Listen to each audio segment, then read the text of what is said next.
ఓం శ్రీ మాత్రే నమః. మనం ఈరోజు సౌందర్యలహరిలోని శ్లోకాల భావాలు చూద్దాము. 6వ శ్లోకము.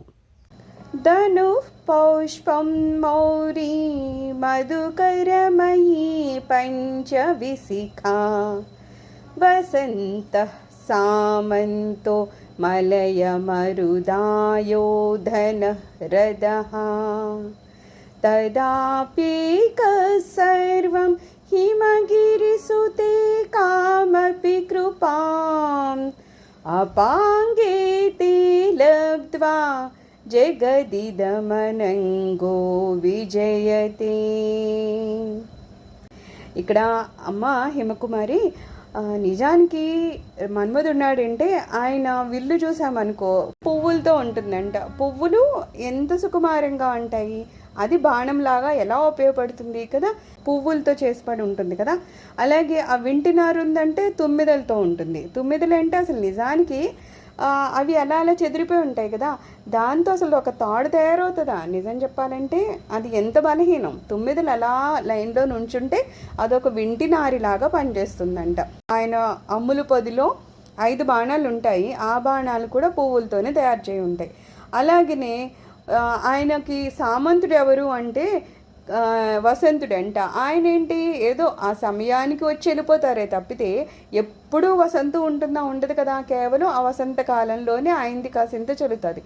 అంటే అంత స్వాధీనంలో లేనివాడనమాట. అలాంటి వాడేమో సామంతుడిగా ఉన్నాడు.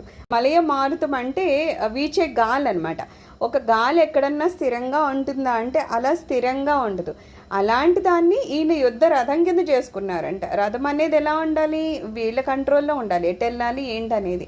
కానీ ఆయనకున్న రథం ఎలాంటిది అంటే మలయ మారుతం. అది ఎలా పడితే అలా దాని ఇష్టం వచ్చినట్టు గాలి తిరిగిపోతూ ఉంటుంది కదా, అలాగా చాలా బలహీనమైందనమాట.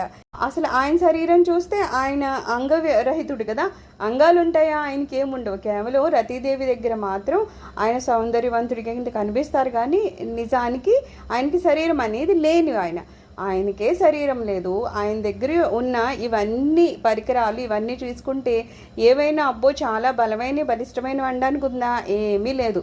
అలాంటి వాటిని పెట్టుకున్నా కూడా ఆయన ఇంత మొత్తం మన ప్రపంచాన్ని అందరినీ నడపగలుగుతున్నారు కదా. ఆయన చూపు పడితే చాలు ఎలాంటి వాళ్ళైనా సరే, పాప మునిలో అని ఋషులో అని వాళ్ళు కూడా ఎక్కడ కాముడికి ఆధీనమైపోతారో అన్నలాగా ఉంటుంది. అంతే ఈజీగా మన్మధుడి బాణం తగిలితే వాళ్ళు చలించిపోతారనమాట. మరి అంత బలిష్టమైన అంత ప్రభావం ఆయనకి ఎక్కడి నుంచి వచ్చిందంటే ఏమంటున్నారు, ఆయన కూడానంట అమ్మవారిని ఆరాధించడం వలన ఆ అమ్మవారంట చిన్న చూపు చూశారంట కామదేవుణ్ణి. అందుకని ఆయన అంత బలవంతుడైపోయారంట.